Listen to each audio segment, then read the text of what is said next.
what we're going to be looking at initially is the billing out of CLIP itself. Now, in CLIP, if you do billing, there's some setup you can do at the customer level. So we're going to come into a customer here. So we'll come into our friend Bart Simpson. And in Bart Simpson and in every customer, you have the ability to set up an email invoice. So you'd have to use have an email address, and then you would check email invoices. That then allows you, when we go through the billing process, to email Mr. Simpson his bill for that.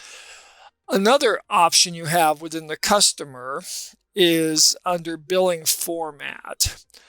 You can choose the billing format you want. You actually have three options. Select, and we'll see the ramifications of that in a bit. Statement or invoice. If I want Bart Simpson to always get a statement, I can come in here and select statement. And now when I do billing, he's going to get a statement unless I come in and change this. You can also set, say, your commercial accounts to invoice. Typically, commercial accounts prefer invoices, and CLIPITc allows you to apply payments to specific invoices. So you could set those up as invoice here. So those are your options in the customer level. Now, let's say you want 95% of your customers to get statements. You don't want to have to go into each customer individually and change it. One option you have under patterns here is to come into patterns and update all customers. Then you could come here to billing format, choose statement, check this box, and if you click update, it will then push this setting out to all of your customers. For the 5% where you want them to get invoices, you then just have to go in and change those individually.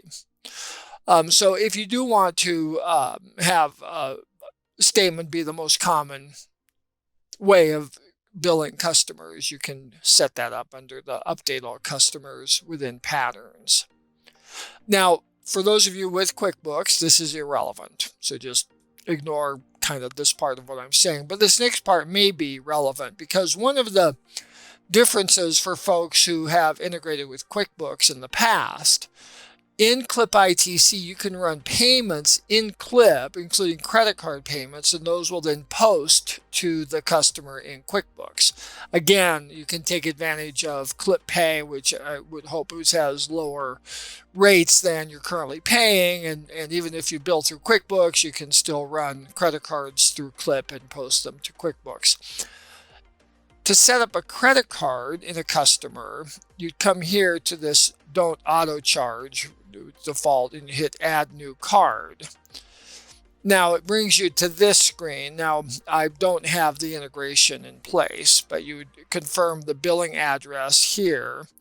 And when you hit Continue, it would allow you to then enter the credit card information and preserve it in the customer's account. So that's how you could set up an account within, or a credit card within the customer. CLIPPay gives you the option of passing on the credit card processing fee when the customer pays with a credit card. That's around 2.85 or 3% in that ballpark for most users. To pass that fee along, you would check this box for those customers. If you have some customers where you don't want to charge them that fee, you just would uncheck this. A couple of companies I've talked to, what they say to their accounts is that they accept credit cards, but there is this 3% fee. However, if they set up to be auto pay, that is, you can automatically run their card after you've created a bill, you'll waive the 3%. The advantage is such that if the customer pays with a credit card and isn't auto pay, you're going to get a little bit extra money for that, but it may be worth it to waive that with the idea that you'll be able to every month make sure you can run the cards and get paid right away without waiting on the customer. So that's something to keep in mind about the credit card processing fee, but it does allow you to pass that on to the customer. Okay, those are some settings within the customer screen that are relevant to billing, primarily for billing out of CLIP, but with the auto pay and the credit cards, that can also be relevant for those of you with QuickBooks. All right, billing is done under this invoice tab here. Kind of makes sense. And so these are some options here we'll take a look at. Now, when you're doing invoicing out of CLIP, there are a couple of things you need to do prior to actually running the bills. And those are relevant if you charge a late fee for overdue invoices or bills, or if you do a fuel surcharge because of higher gas prices. And that's done here under More. So let's look first at late fees. So within the late fee, you're able to set up what fee you want to charge, and you've got 4 different options here. So you can charge a different fee if you want, or you can put like 0 here, are overdue 1 to 30 days. Typically, companies wait for something to age at least 30 days before assessing a late fee, and so in this case, we are going to assess a percentage fee of 1.5. And so if they're 31 to 60 days past due, 61 to 90, or over 90, and you can choose a fixed fee, which would be a fixed dollar amount for that. Now, if they have multiple invoices past due, it's going to calculate multiple late fees. These are per bill, not a balance just that's past due. It's specific bills or invoices. And to show them what bill is being dinged for the late fee, you can choose to include the invoice number in the description. Okay, letting a couple more people in the class.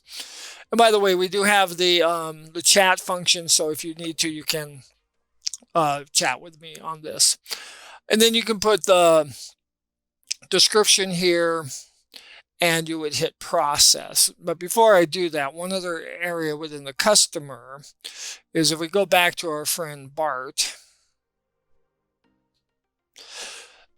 you need to, at the customer level, turn on whether or not they're going to be assessed a late fee or a fuel surcharge.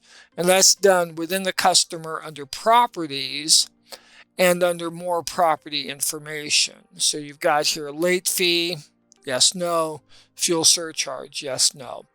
And just like we saw with the billing format field, you can do this globally. So again, back in patterns, but these are under update all properties. So here you have update all properties. And you can say, okay, I want everyone to be assessed a late fee, everyone assessed a fuel surcharge, and then you check off the corresponding box and you hit update. And this way it'll make sure everyone is now set to be assessed those charges. Again, if there are some customers, your brother-in-law or someone you're not wanting to use this, you can then go into their specific account, again, like we have here in Bart, in properties, more property, and then turn off for those settings in the individual's account. Back to the late fee. Once I've got this set up, and this is what date you want to appear on the late fee, so I'm going to say January 31st, and I'll hit process. Now it's going to be running this. It is running it, and we'll see in a moment a list down at the bottom of the screen. Once this list is generated, you've got a couple of ways to edit it. This is taking longer than I expected, but that's okay.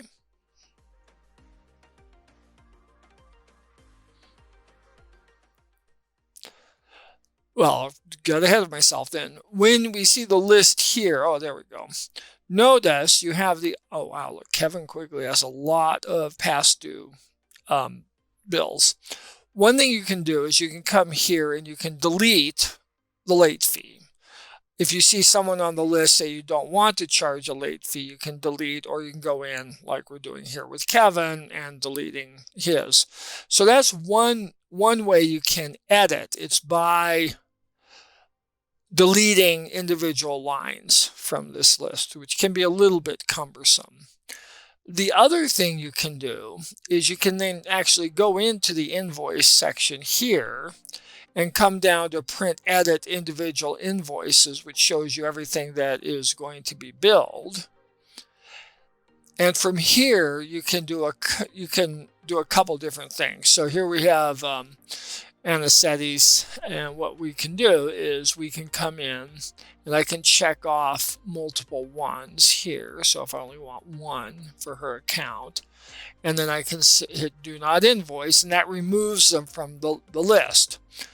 Another thing you can do in the print edit individual invoices is you can edit a late fee, and this is same for the fuel surcharge. You can, and any information on this. So you can come in here and let's say, well, I want to charge her more than $188 because she has quite a few past dues. So I'm going to make this $10. So I'm going to hit the pencil here.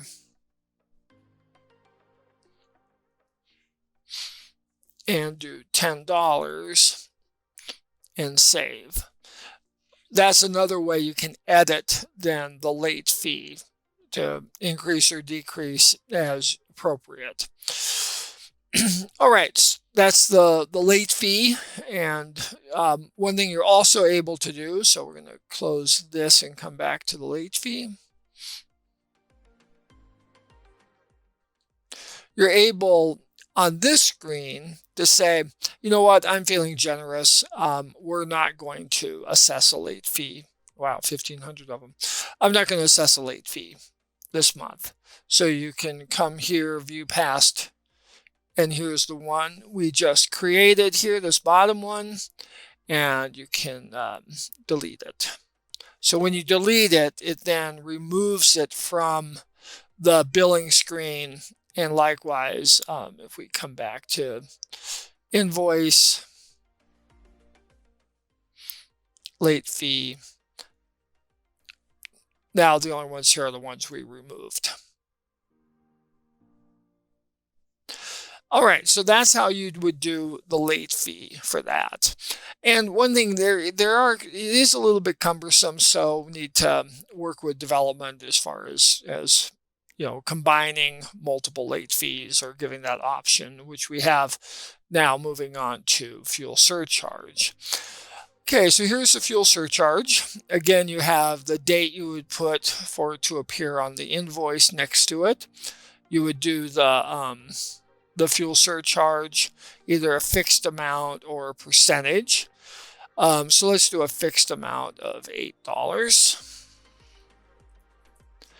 And then you've got a message here, and you can either write the month in here or use an asterisk, capital M asterisk, to autofill the month for the installment. So you've got some ways to edit this. Okay, next, you choose what date range that you want to assess this. Now, typically, the date range would be the same as your billing period. So in this scenario, we're doing January. So this will assess the late fee only for customers who have work done during this time period. Now, you've got some options here. Include fuel charges on contract jobs based on the job value versus charge based on the installments.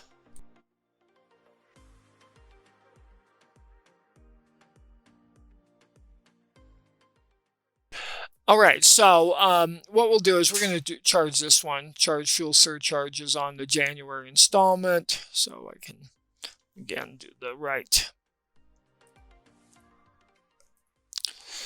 There, do that. And you have the ability to charge a fuel surcharge on every visit. So that means if you've gone to a property 4 times during January, it would list 4 fuel surcharges, one after each visit. Or you can create a single charge per property if you wanted to do it that way. So we're going to do that as well. You can choose whether it's taxable or not, whether you only want to for currently active customers. Now, if you cancel a customer in January and you did some work, if you check this, then the fuel surcharge won't appear on their bill for that. And then again, you hit process here, and this is creating now a list of who is going to be assessed a fuel surcharge, the amounts here. And Adam Taylor, Cynthia Taylor, no doubt they have multiple properties, and that could be why you're seeing those here, multiple ones.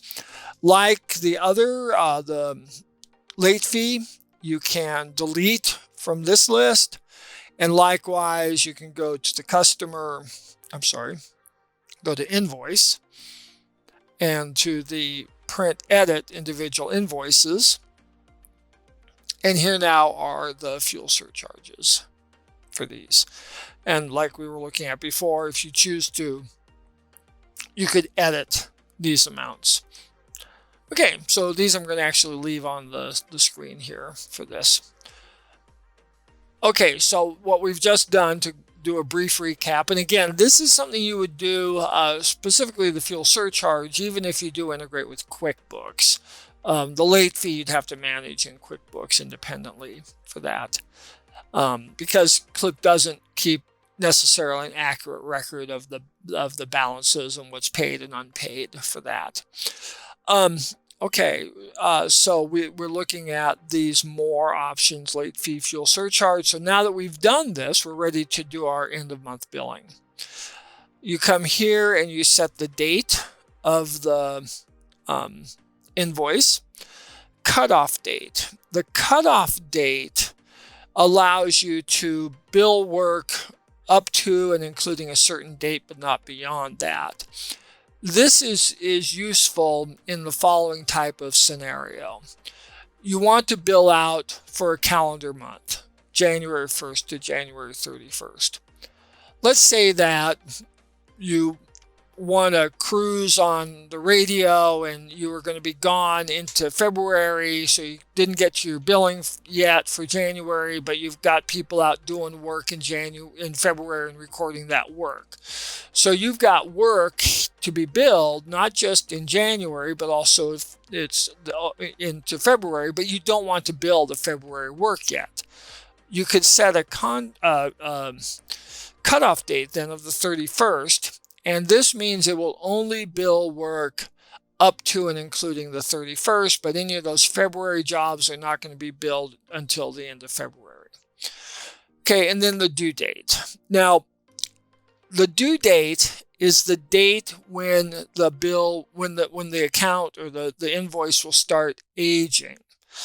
Now, if you set this to the 31st, and by the way, we have been bugging development about adding a due upon receipt option here, but at this point we don't have it. Basically, this is the same as due upon receipt. And that means that on the 31st, this bill will start aging and it'll be past due on March 2nd, giving count 28 days in February. If you said, no, I want to give my customers some time to pay, I'm going to change this to the 10th.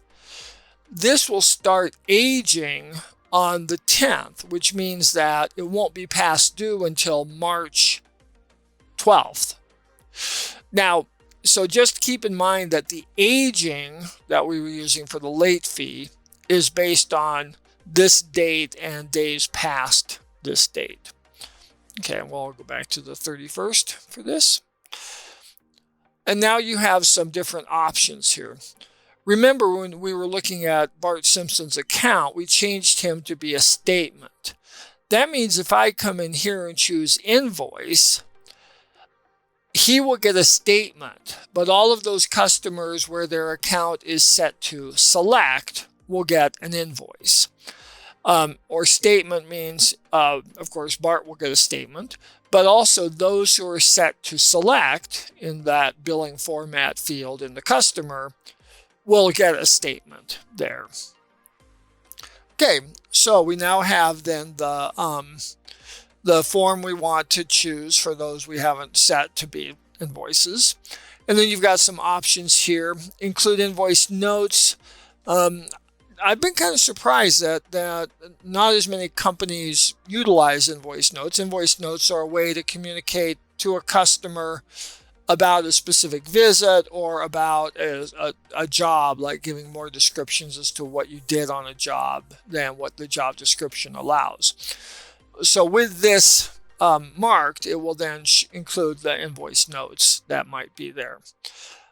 Time in, time out, that typically is used for snow-related services where your contract may call for you to be on the property, maybe by a certain hour before they open, and so you want to show that you were there.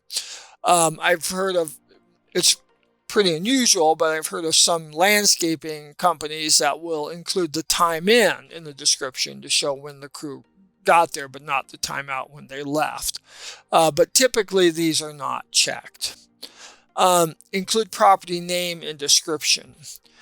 As you may know, you're able to set up within a customer multiple locations, multiple properties where you provide services. And when you do that, all of those properties will be grouped together on the one invoice for that customer. Well, this then allows that property name to be listed with each service. That means the customer can easily see on the bill that this service on January 10th was done at this location. This service on January 12th was done at this other location. If you don't have multiple properties set up, then you don't need to do this because it'll add just an extra line to everything on the bill. So you can uncheck that. Now, you may have a situation where the billing address where you're mailing the bill is different than the property address where the work has occurred. You would then check this to show the first property as the service is rendered at, and that would then show on the bill where the work took place. Include $0 transactions contract jobs. Many companies will set up an installment payment for customers. That means that they total up the value of the work over the course of the year, divide it by 12 months or 10 months or 8 months, and then bill the customer monthly for that amount. Whether 5 services are done 1 month and 2 the next, the billing has been levelized to that installment. Having set that up, you now have the option of, with this checked, including every visit that is of a job that's part of that installment. In other words, your options for billing are for the bill to say installment for January, and that's it. The other would be installment for January, but you'd list all the visits you did that are being covered by that installment, but they'd have a 0 amount in them. So it's kind of a toss-up as to which of those two approaches is more common. Okay, you can choose to include skip jobs on the invoice with the skip job notes. Show per item sales tax. Typically, sales tax is calculated when you actually do the billing, and that plugs in a single figure on the bill. If you need to, you can show the sales tax after each visit for that visit. Include unused materials on the invoice. I'm not sure why you would do that. Print statement for overdue customers with no activity. This means that if someone didn't pay their November bill and their December bill, but I haven't done any work for them, it's still going to print out a statement for them showing that they're past due. Now, this is about to be changed, but currently to do this, you need to choose the statement format, check the print statements here for overdue customers with no activity, and check print $0 balance invoices statements. Development is in the next couple of weeks going to release an update where you no longer have to check this. But right now this has to be checked, which means you're also going to get a bunch of bills for active customers who may not owe you any money for that. All right, so I actually don't want to do this, so I'm going to turn that off. Okay, include statements or invoices to be emailed in printed report. Remember that back for Bart Simpson, we checked the box to email invoices and put an email address in his account. With this checked, it will also print the bill for Bart. So that's if you want to print. Now, if they're not set to be emailed, they're always going to print. I've gotten questions from people who say, how do I print the invoice? Well, it'll always print. The issue is, do you also want to print for those being emailed? All right, print bill to on the invoice. That just puts that next to the billing name on the bill. Don't need to do that. Show first property. Hide quantity. That means if you don't want to put how many of a certain material, for instance, you use that you're showing on the bill, you can hide that. So we're going to go ahead and check that. We print $0 balance invoices, statements. We've already looked at that. And then exclude customers with credit. So this is kind of weird because it's like the opposite of this. This means the default is including credit. So you turn this off if you want to exclude them. Okay, so now we've changed these. If I were to click out of the screen and come back, these would not be saved. But as soon as I do the billing process, these will be saved. So you shouldn't have to change these every month once they're set. Okay, next we're going to process the installment. So I come here for January. I do the 31st. I hit process installments, telling me I've done this recently. So I hit OK. And you scroll down kind of fast. It says 23 records. And this now disappears. But it gives you an idea as to how many installments. What I recommend you do next is not, oh, by the way, these steps are the same as if you're billing through QuickBooks. I mean, some of these are not useful, like the show first property. That's not going to come over onto the QuickBooks invoice. But generally, like include invoice notes, that would be, and time in, time out, that would be transferred to QuickBooks. 0 transactions would be transferred. So many of these will be, I mean, this process is relevant to those of you who integrate with QuickBooks. Okay, now, as I was saying, I do not recommend that your next step is print all invoices. I do recommend that you come here to print edit individual invoices. The reason for that is we now see we have some duplicate installments for some customers. So because we got these duplicates in here, we can now come out, we can do that and fix it before we do our billing. Likewise, we have some, a 0 amount here.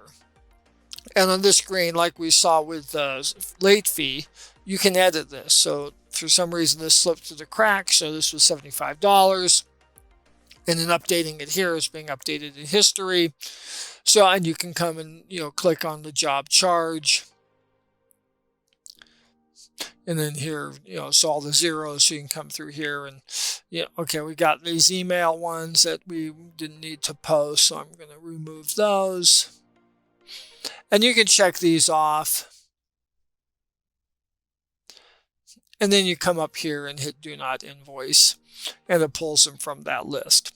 Okay, so now I'm going to delete the installments and run them again. So I come to the 31st, hit process installments. Okay. Just confirming my dates. Then I come back here and we see whether these are back on here. So yeah, so here's the installment. So now we just have one installment per customer. Okay, from this point, you can either check all and hit print, or you can close this out, and now you can come and hit print all invoices. So we're now doing the billing. Okay, how do you print statements for customers with past due balances that have a current balance?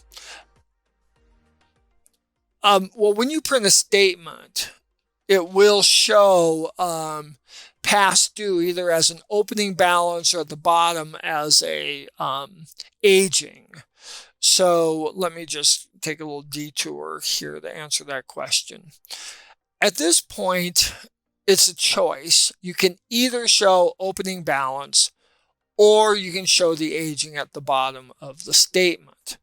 If you want to show an opening balance, you need to come into settings here, company info, and scroll down and print previous balances statement. If that's checked, it's going to print the previous balance, but not show the aging information at the bottom. The setting I have with this not being checked, as you'll see in a moment, the statements will have the previous balance, it'll have the aging at the bottom of the bill. Okay, so we come back here and refresh. Okay, so here we have two batches. The reason we have two batches is one are the invoices, the other are the statements. So let's look at this one first. We hit print to print those that we need to bill. So here's the statement, and as you can see down here, you've got the aging information. Here's the total amount due, which matches down here. Here's the current activity for the account. And you can scroll through these to do a preview here if you wanted to. Otherwise, you can come and hit print and print out the bills. And you also, in the print preview, have a ability to preview here as well. So you can scroll through these and take a look if you want to do it on this screen. Okay, so we come back here to invoice, and then we can look at this format here. So this is an invoice. So it gives us a true invoice number. So this is invoice CI 3252. Just jotted that down for later purposes. So here are the invoices for this. Okay. Now, let's say in scrolling through these, you see that there are some corrections you might want to make. Well, one option you have is to undo the batch. For those of you who used an earlier version of CLIP, this is what we would call reverse billing, which undoes the billing process. One thing you also have as an option here is we come to Bart Simpson, and let's say his invoice is wrong. Well, we've got this invoice here that was just created, or this bill, and we take a look at it. And so let's say we want to edit something about this or change something. Rather than undo all the bills through undo batch, you could delete this specific bill here. Then we're going to come to history. And what I want to change is that, hold on, let me come back here. All right, I'm not sure why my history tab is. Let me refresh this and see.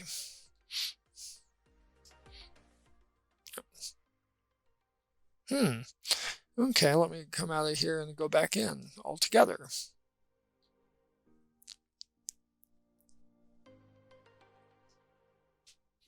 Okay, there we go. So here is history. And we come here and we've got this lawn maintenance, and we had some really weird note in there for invoice notes. I want to delete that. So delete, save changes. And now we come back into the billing section. And here he is, all nice and fixed up, and I can now hit print and rebill the customer. that also is later on, if you catch an error that you need to correct, you can do the same process. This is one way to fix errors, is to delete the invoice and recreate it. Okay, that last bit is not so much related to QuickBooks, except for this, that you can undo the batch, you can edit information. If you haven't synced with QuickBooks yet, you're good. If you delete an invoice in Clip, but you've already sent that information to QuickBooks, you'd have to go into QuickBooks and edit that also. Okay, so now we've done the printed bills, and we come here, see invoices to be emailed. And these are now all of the bills that are set to be emailed. And you can come in here, you've got some may show as paid, and you don't want to send those necessarily. So if you want to, you can cherry pick some, and you can hit remove checked emails, and those will not be billed. Otherwise, you come in here, and let me send a couple to myself, just so we can take a look at what the email looks like. Okay, so I'm going to hit send here, and we'll wait for those to show up. Okay, if a customer is flagged for email invoices, and the invoice is generated and the batch is printed, do the invoices to be emailed print within the batch? They can. If you want to print invoices that are being emailed, that's this checkbox here. Include statements or invoices to be emailed in printed report. So this will also print those that are being emailed. Okay, so now I heard my ding of my email here. So let me pull this over.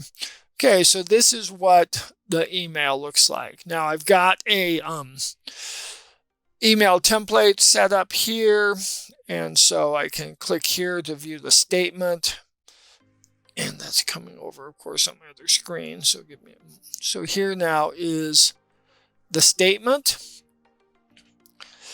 Now this has an option to pay now, so the customer could hit pay now. And it then takes them to a screen where they set up their credit card, or they can pay by ACH. They can enter a new card. And if they want to, they can save it for auto pays, which we'll look at in a moment. They can put the amount here and so on. So that's how they would view the payment option online for that. So here, the invoice is for $400, but oh my goodness, I owe $3,400. And I'm going to click here, and now this is going to show me in my an overview of my invoices. So wow, these are all my unpaid invoices. So from here, I can go in and do the same thing. I could view the bill and then pay now. So you've got ways of communicating with the customer about their account. Now, the email that we've designed here is set up under the customer section, marketing emails, invoice emails. So this is where you can create the email.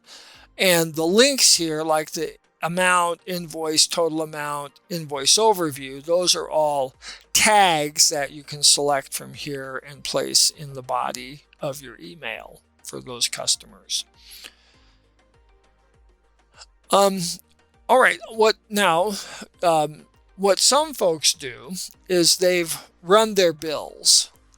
Now, before they send anything to a customer, they hit process auto pays. So these are customers that have given you approval to automatically run their cards when they have a bill.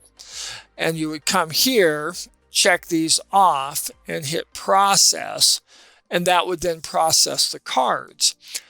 At that point, if you choose to, you can come back to invoice, come down here, undo the batch, go through the billing process again, but now all those auto pay customers will show that their bill is paid. And then you're able to send them a copy, or print or email them a copy of their paid invoice if you wanted to. So that's how some people manage their auto pays. They will do the billing. And again, auto pay is applied only to invoices or statements you've created. It doesn't include unbilled work. So you go ahead, you do your billing, create invoices or statements, auto pay shows those, you run the auto pay to pay those off, undo the billing, and now when you redo the billing, that payment is also reflected and you're able to send out a more accurate bill to the customer. Okay, so that's the monthly billing process. There are some other relevant features. So once you've sent the bill and you start getting payments, you come here to single payment. Now, one thing you can do is you can search by invoice number. So we want to look for CLIPitc invoice number 3252. I hit find. So here's the invoice amount for that particular invoice, but here's the total they owe. So if they only sent you $16, you can then put, check number here, or you could put check number here. And the date you got the payment method here. Now, credit card is only available if you have CLIPPay. If you run through Venmo or not Venmo, yeah, or in a Cash App, if you get payments otherwise, PayPal, it won't let you use the credit card option there. So then you hit process, and you've made the payment here. Now, another thing you can do is you search by the customer. Now, notice you've got this enter prepaids here. If a customer has a balance, you'll find them on this list, and you can search for them here. So we're going to search for Bart. So there's Bart Simpson. And then again, we pull him up. Here's the total he owes. So we're going to say he was generous, and you can click there, and then we hit process. If a customer has a zero balance, you need to check enter prepaids, and then this list will now give you all of your customers with or without a balance.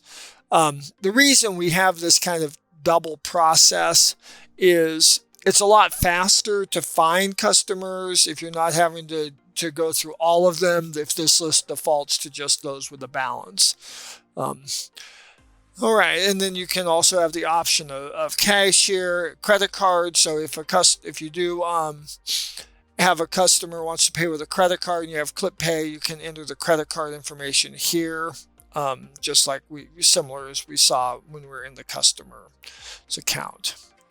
So this is how you would enter payments. And the report on payments. So we come over to reports. You can get a payment report one of two ways. One is by using the history option and say only include payments. So I want to see the history for today, those couple of payments we entered. And there now are the payments here. So $11,000 from Bart and $16 from Adam. You can also do a payment report. Now, the payment report is time-stamped, so you need to be conscious of that. And so what I'm going to do is set it all the way back to 1 a.m., hit Show Report. So here are my two payments.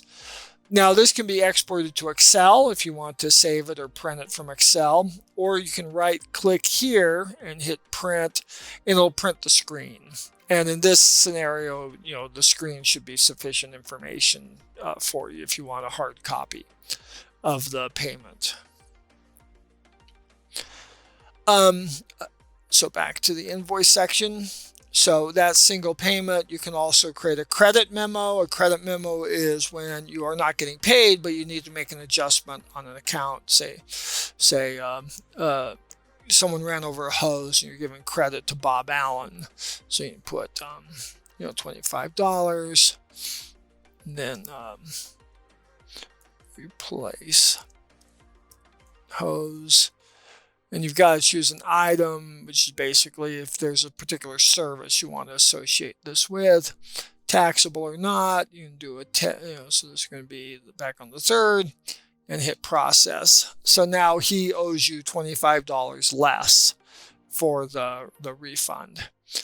You also have here additional charges, and this allows you to do a one-off additional charge, which fuel surcharge is an example of that. So again, you find the customer, so Bob Allen, and we're going to charge him $50 for removing deer carcass.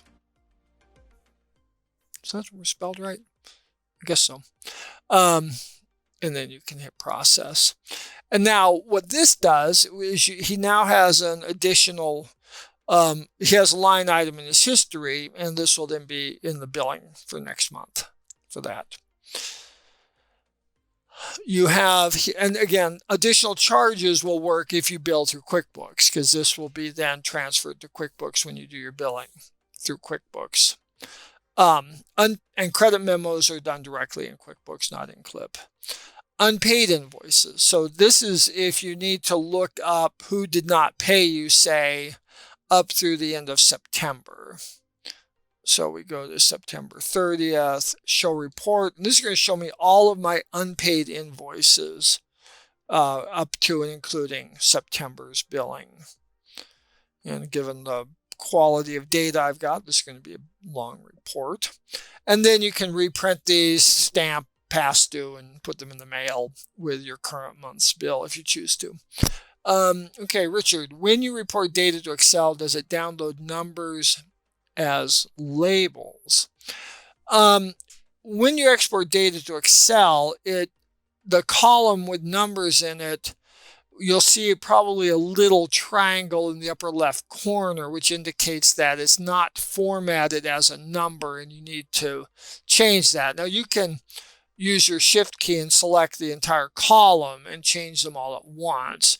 But yeah, the formatting is kind of goofy when it comes over. Yeah, so here are 551 past due invoices that I can print. Or 800. Wow, even.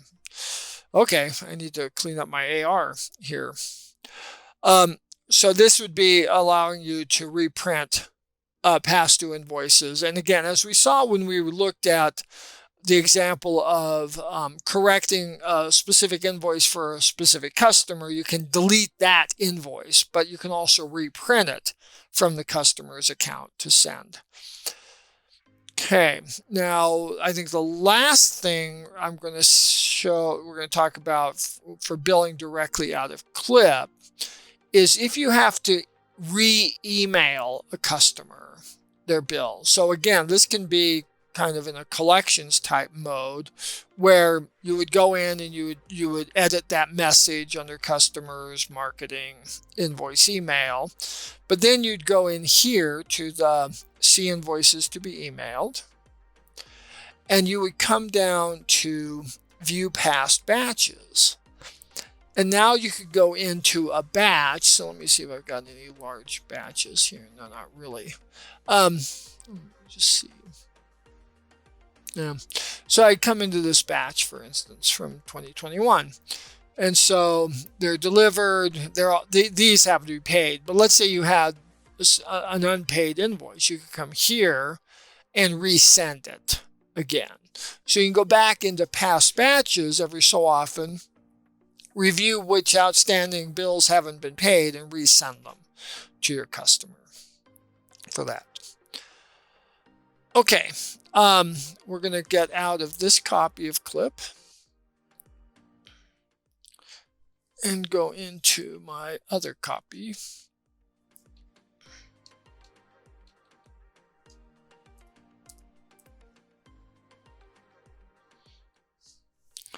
And we got QuickBooks open. Okay, so that's good. Okay, now much of what I just said applies here. So let's focus on some of the differences. So one is, again, with the customer. So we come into Michael Balick's account here. We hit View More. And notice in the account, there is now this QB customer field. And this indicates which customer in QuickBooks this account is associated with. Okay, so that's one area where it's a little bit different with CLIP and QuickBooks, or billing out of CLIP and QuickBooks and just billing out of CLIP. Another difference is in the jobs section. So within jobs, you have an item. Now, items, for those of you who are familiar with QuickBooks, are what you've set up here. You have an items list. Now, for these to work with CLIP, all the items you have in CLIP need to be service items from QuickBooks, except for sales tax, but that's just used for the customer. So you've got then these different items here, and you can run item reports, which are sales reports, out of QuickBooks based on what comes over from CLIP. Okay. All right, so that's the other thing. And if you do use classes, you can have a class here. I find majority of companies that integrate don't also use classes. And items can be whatever you choose. They can be specific, so you could have a mow and trim item here, maintenance. And by the way, just a pro tip, if you're in a job like this and you see a discrepancy between the description and the pattern job, take a moment to fix that, because that will help other features of the program, and sometimes you'll get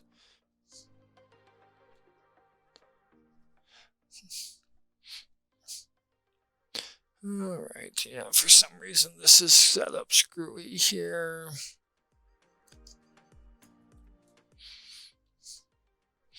Okay. All right, so those are a couple of things back at the customer and job level relevant to QuickBooks. The account it's tied to, we saw here under General.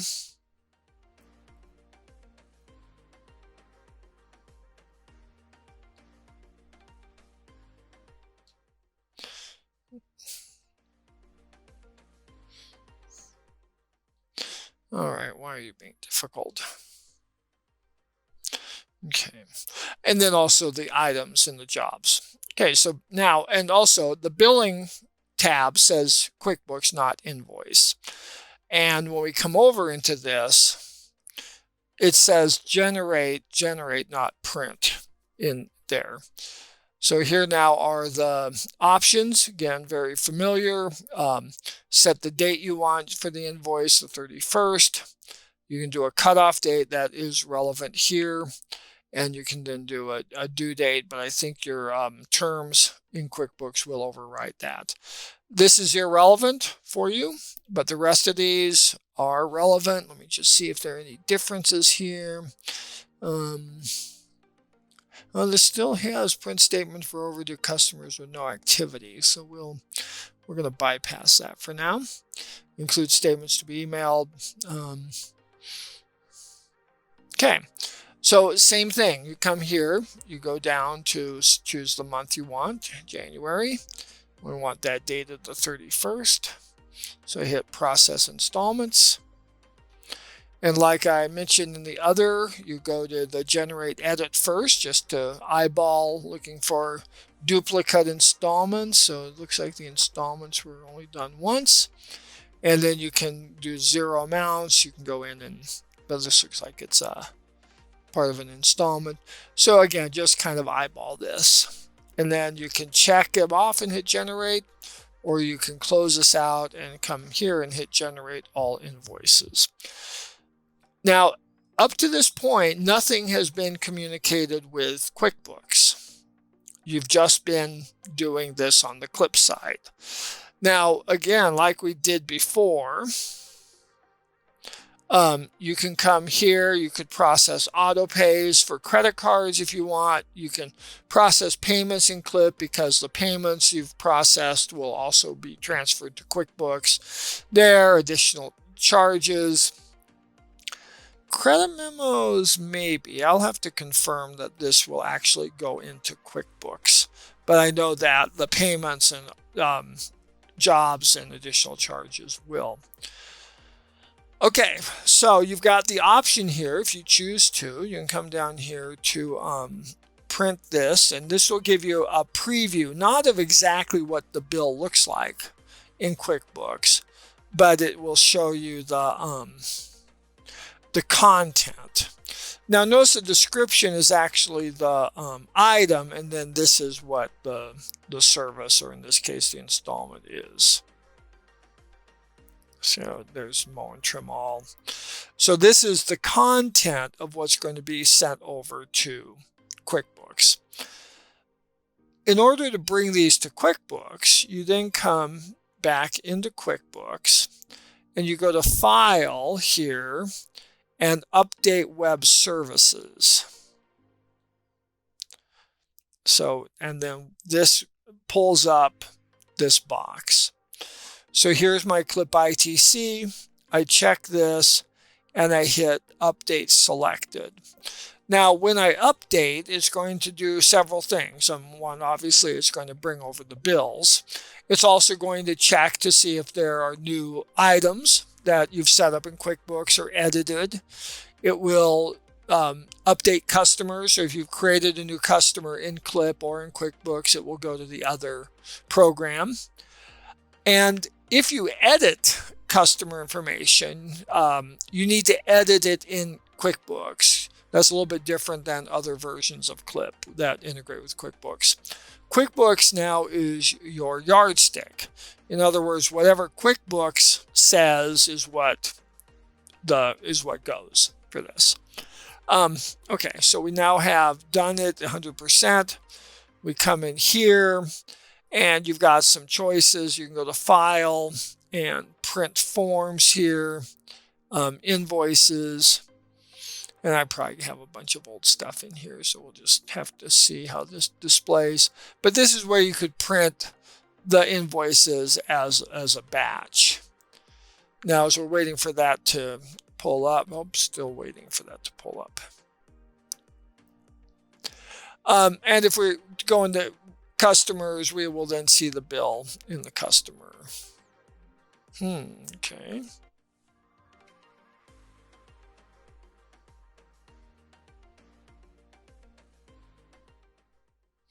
Yeah, this is taking longer. I should have tried this before the class just to see if this would be a problem. That's what I get for having all this data in here that doesn't get cleared out through payments and other normal means.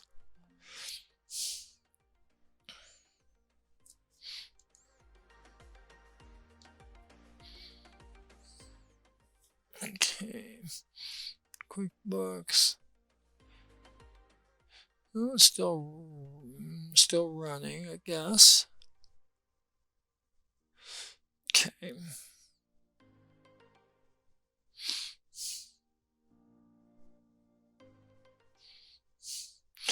All right. May have to hard stop this in a moment just to not spend time watching the screen. Okay.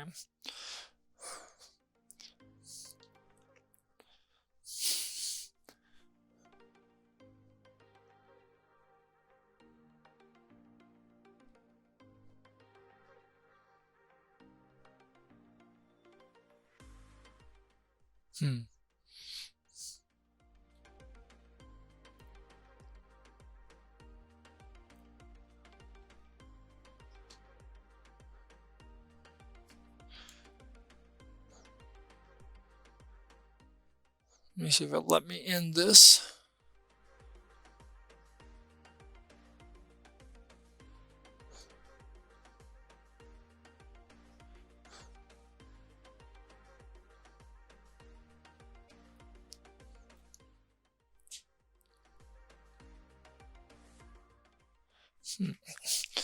Sorry about this. This doesn't typically happen to me. Okay, there we go. All right, so let me come over here and restart it.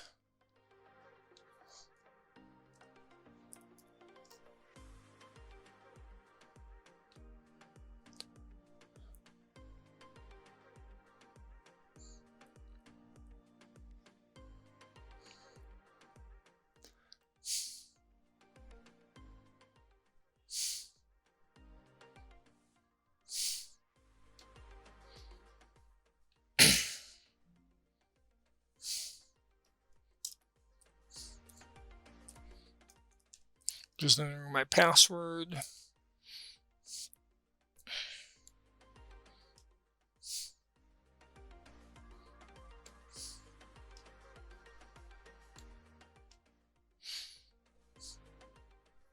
Hold on a second, it's on my other screen coming up.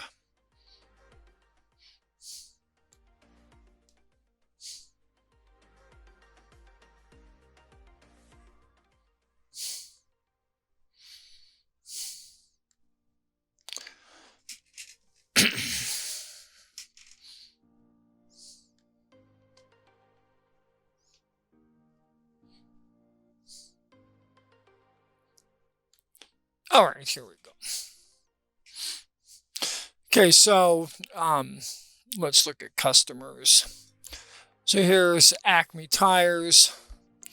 Here's the invoice we just sent over. So invoice number 57. Now, one thing CLIP also will do, so let's go back into XE for this, or ITC, sorry. Go to Acme. If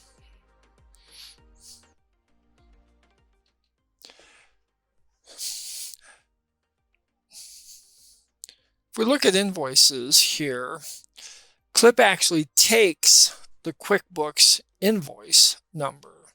So 57 there, and we have 57 here. So that helps when it comes to entering payments on the CLIP side to then send over to QuickBooks.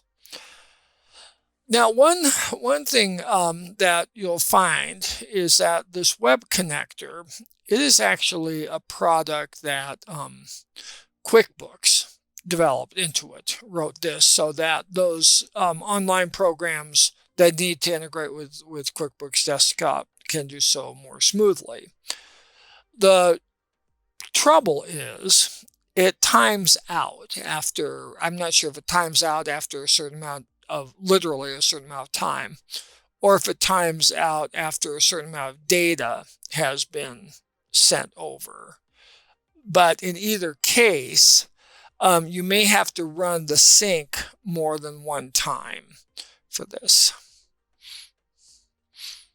For some reason, it's not staying open for me. And it just life. And we get asked frequently, when are we going to fix it? Well, it's something that I'm sure that we've mentioned to QuickBooks, but it's their device, not ours for this. Okay, so here now, so here's this. So you may have to run this again if not all of your bills come out. And you'll know if bills have not transferred in a couple different ways. So we'll come back into CLIP and here. One way is when you come to QuickBooks, you come down here and see it says invoiced, and synced. Now, if you click on the batch here, you see here it says invoiced and synced. So those were all successful. If we look at everything in that batch, okay, so this Clark Kent did not go over. Okay, that's the only one that didn't sync. So what we can do is we can come back here and run the sync again, and let's see if that pulls it over.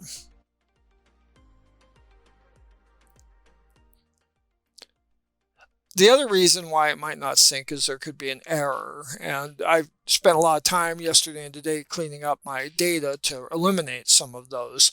And one error might be that, as I mentioned, you need to use service items with CLIP. Well, I've seen situations where the item has not been a service item. It's been like a non-inventory part or something else, and that causes a problem. So let's try this again. We'll see if Mr. Kent comes over.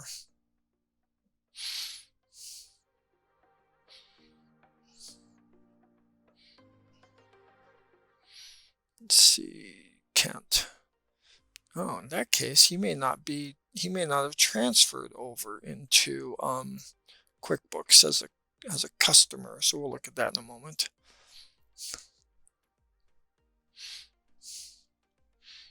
Okay, so now we'll come back into this. We're going to refresh it. Nope, still hasn't come over. So we're going to investigate to why didn't this come over. And the place to investigate is the QuickBooks and the QuickBooks sync log. So this is showing some pending stuff. Some of it's kind of old. But here we've got some from today that did not come over. So that's, and then we have an error log here. And so I come back to sync date. It's from yesterday. Okay, so here's today. So here's invalid record number. This is stuff that the support team know how to interpret this. I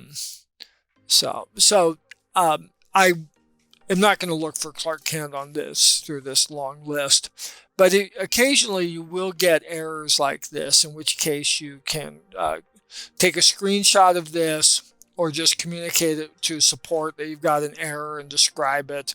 And then they can go in and usually interpret this and find specifically where things are getting hung up. So again, part of my problem with my data was due to items. And it could be that some of my items are still screwed up for that. Okay, that basically covers the billing between CLIP and QuickBooks. Now, in QuickBooks, you now have the option. So we come up to DJ's computers here. Let me go to all.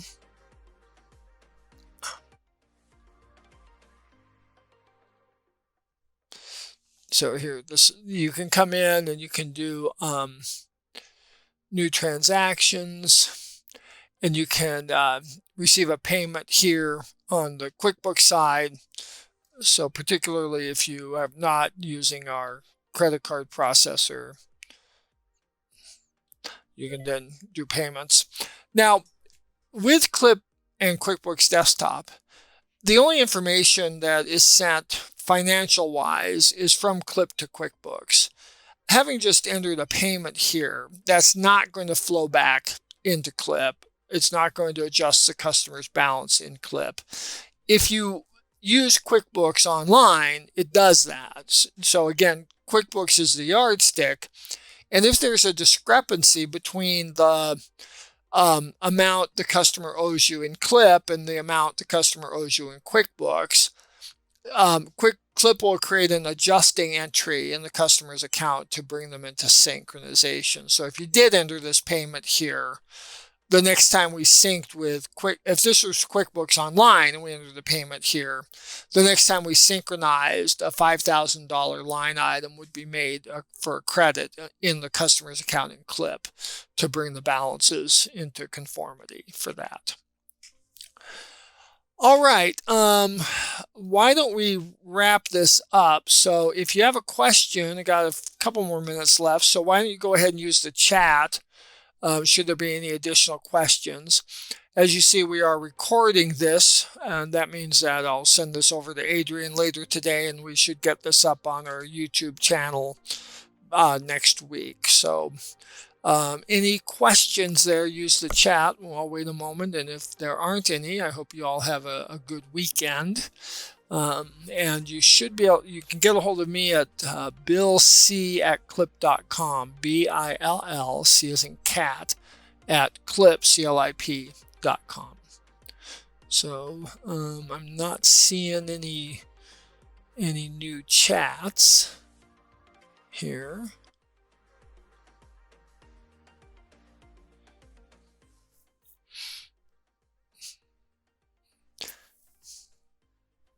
Okay, well, let's call it a class then. Again, thank you for joining us, and have a good weekend and a great winter, and hope to get you do whatever we can to help you get geared up for the new green season. So I will see you folks and talk to you later.